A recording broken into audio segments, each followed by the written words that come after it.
CQDX, CQDX. This is Havana calling. CQDX, CQDX, CQDX. This is Radio Havana calling all shortwave listeners and radio amateurs. Welcome to...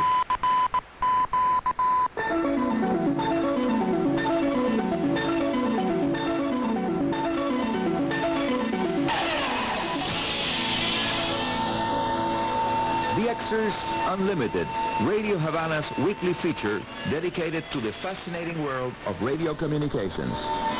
Hi, mis amigos radio aficionados all around the world and those orbiting planet Earth aboard the ISS. I'm your host, Arnie Coro, Radio Amateur CO2KK, now ready for about 10 minutes to be devoted to our wonderful hobby. Yours and mine, yes, the wonderful radio. By the way, my first amateur radio license dates back to October of 1959. When the call sign CM2DL, Charlie Mike 2 Delta Lima in phonetics, was issued to yours truly by the Cuban Ministry of Communications. I became involved with the radio hobby much earlier in my life, when I was about 12 years old. I was a witness of the highest solar activity ever recorded for a single month during solar cycle 19 peak.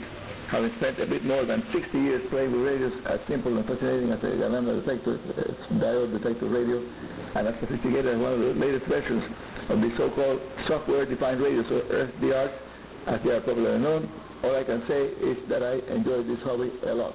After many years, I keep enjoying it.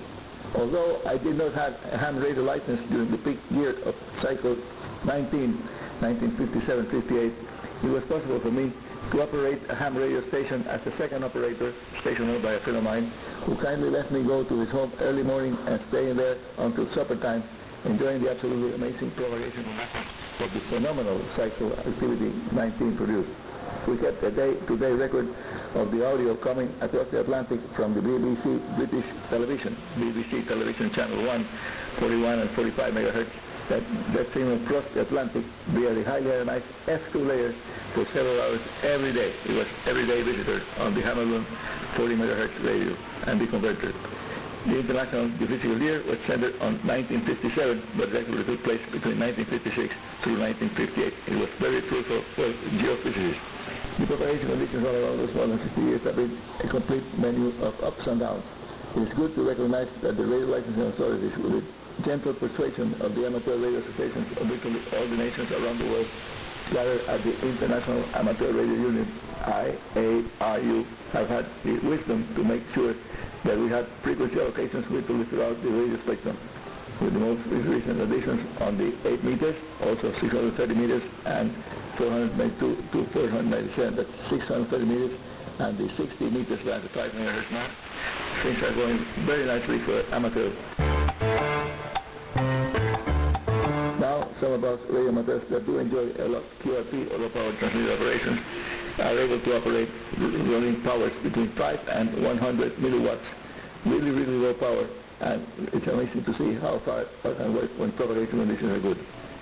By the way, according to my astronomer friend, the oscillations in solar activity that we're seeing since radio was discovered are quite normal for a type O star. That's the name of the sun, the scientific name, type O star, which is how we describe the sun. Maybe we should do a search to find out more about how the sun is going to behave. And what we find is that we're riding the solar cycle number 24 together with the solar cycle 25 that I just started. The amigos, stay tuned for more radio hobby-related information coming to you from Radio Havana Cuba. And do not forget that your comments sent by email reach me every day, giving the nice opportunity of learning what you think about this and other Radio Havana Cuba programs.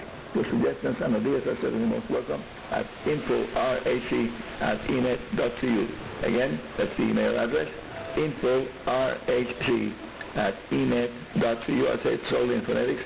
India, November, Foxtrot, Oscar, Romeo, Hotel, Charlie, the symbol for at, E, Echo, N, November, E, Echo, T, Tango, Enet, dot, Charlie, Uniform. I'll be back with you in just a few seconds. This is Radio Havana Cuba, the program now on the DXers Unlimited, and here's our next topic for today. Ultra low power amateur radio experiments and amazing results achieved despite the very low solar activity. Yes, amigos, you can assemble a 100 milliwatt transmitter that's a tenth of a watt rig in less than an hour. It can be homebrewed easily, very few parts, and it will work.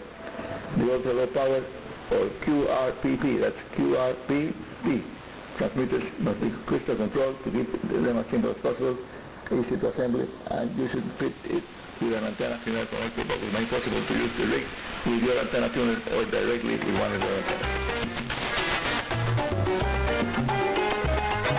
In order to make QRP contacts, very low power contacts, complete contacts, you must be patient, especially when the frequency where you are operating is in the clear. These things are running better. Running just 100 milliwatts to a single NPN transistor recycled from a bed computer monitor, that's the final amplifier. I have worked several stations, 12 different DX entities recently, as the DX-CC community prefers to call the geographical areas in order to avoid conflicts regarding the sovereignty of a particular territory.